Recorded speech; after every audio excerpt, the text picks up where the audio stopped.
1, 2, 3, 4. I just always really loved theater because my mom loved the MGM musicals of the 1940s.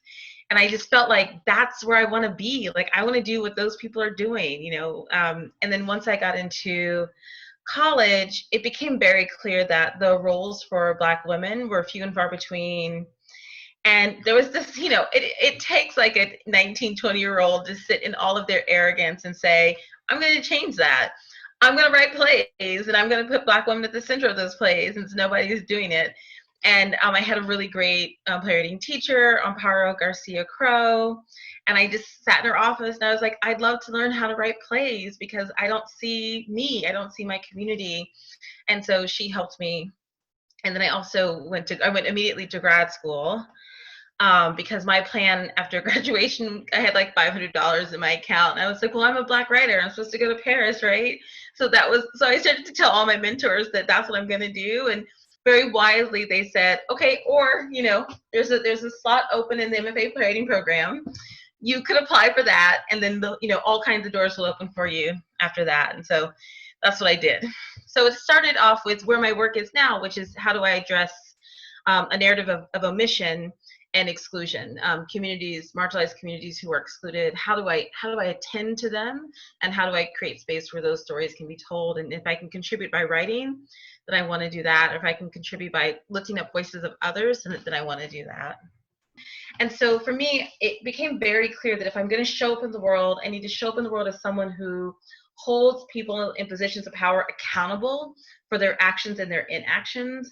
And so politics or just being a civic-minded individual showed up for me in a very clear way through my work. And that has stayed throughout the practice. When I teach theater for social change, I always begin with the premise that I actually don't think theater is a tool for social change. I think theater is a tool for building community that can then create empathy that can impact individuals. Because if you can open someone's heart, you can change someone's mind. Ideology in and of itself is pretty hard to adjust unless someone's heart has been open to an idea and they've been impacted through empathy. I look at theater as the exploration of the human condition. And so the full scope, right, of our human condition is beyond imagination. So it takes really deep listening, contemplation, consideration, no judgment to meet someone, you know, who they are as they are. I feel like I'm spending more time in conversation with people than I did prior to COVID, because we are being forced to pause and reconsider how we live, like literally our daily practices. And part of that for me has been, you know, if today is multiple hours in conversation with different people because we're showing up needing to be in dialogue, that's what today is. And I'm not having this pressure of deadlines and, you know, this capitalist pressure that drives so much of what we do all the time. So part of me is like, yeah, we adapted. And I think that's the good thing about us humans, right? Like we learn how to adapt fairly quickly. I think we can place judgment on things, but I just don't find that useful. Like even Zoom theater, is it not theater? That's actually not the question that interests me about that.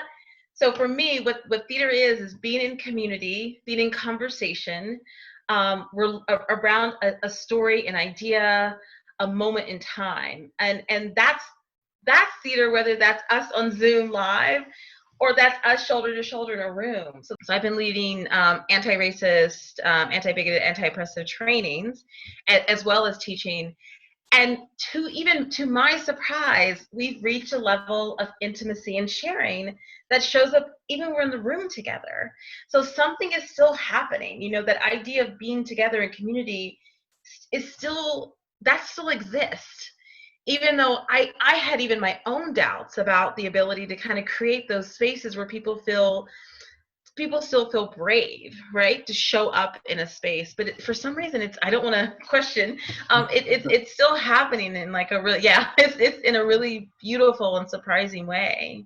Recently, I've been in conversations with African artists, so African playwrights, African teaching artists, which they're currently like in Uganda, in Nigeria, and I'm here on my Zoom listening to these amazing, extraordinary artists talking about like what are the values in their country right now or their particular city right now, and what are they hoping to extend out, what are they facing, how COVID is impacting them. And like the only other time that would have happened is if those folks had been brought to the Kennedy Center, right? And I could have gone to see them at the Kennedy Center, not just like on my morning walk, being able to listen to this powerful conversation happening live, and they've been able to ask them questions, you know, ask these extraordinary artists who I'm meeting for the first time. I mean, it's blowing my mind what's available right now. And like, again, that's also what I don't want to go away, because the minute we're back, like the minute we're like able to land again, and where geography becomes the placement through which we engage, then it's about access, which is about finances. Like that shows up a lot, but then it's also about time too. So who has the time to do this? Who can travel? Who has the money to do that? And I just want us to hold, like, I want us to like, how can we make sure that this kind of work, this kind of engagement, this kind of community gathering continues to happen in a way that it's not privileged to the elite and it's not privileged to those who have money. Accessibility is a key part of my core values when it comes to theater. And when I talk about MGM musicals, that's because, you know, they were on TCM, right? And my parents had TCM, so I could watch it. But plays, I was able to see on PBS, right? The Masterpiece, they presented those plays. So I first saw theater on television. And is it a different experience live? Absolutely. But I didn't actually see professional theater live until college, when I was in Austin, which, I mean, for me, that was okay because the love I had for theater carried through the lack of real in-person experience of it. But what I appreciate about what this medium is, it's forcing on us, is it's actually making theater accessible to people who don't have access to it, whether that's because they don't have the money to, you know, they don't have transportation to get there, or it's not in their community.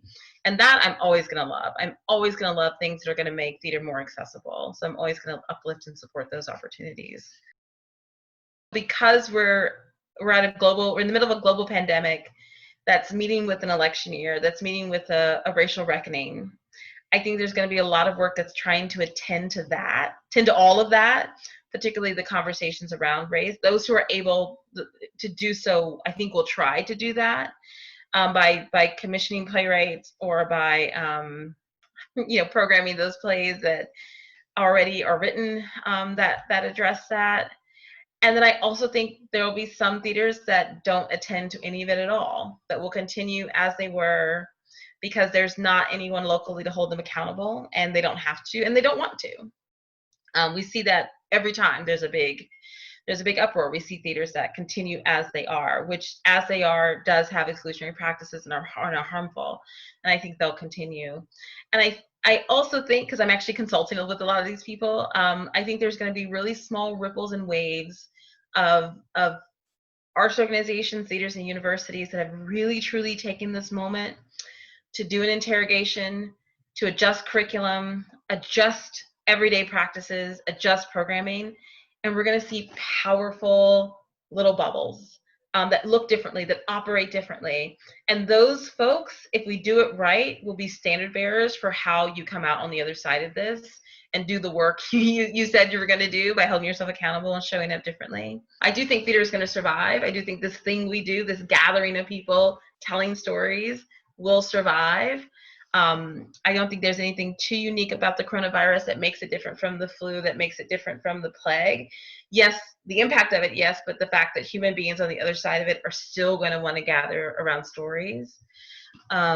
And I think that because theater is the special entity, the live ephemeralness of theater, those of us who love it, and those of us who introduce it to others and then make them fall in love with it, like, that will continue to happen. You know, I'll still be the person at the airport saying, do you go to the theater? Here are theaters you should go to in your city, and I know this person, and this is what's on, and so you should go see that. Like, we're still going to be there. We're still going to be championing, you know, this passion that we have, and we'll get people to fall in love with this work too. So I think that's still going to happen. I'm excited, you know. I'm doing everything I can, gloves, mask, isolation, to be on the other side of it, you know, because I really do want to see how we show up in the world on the other side of this big, huge event.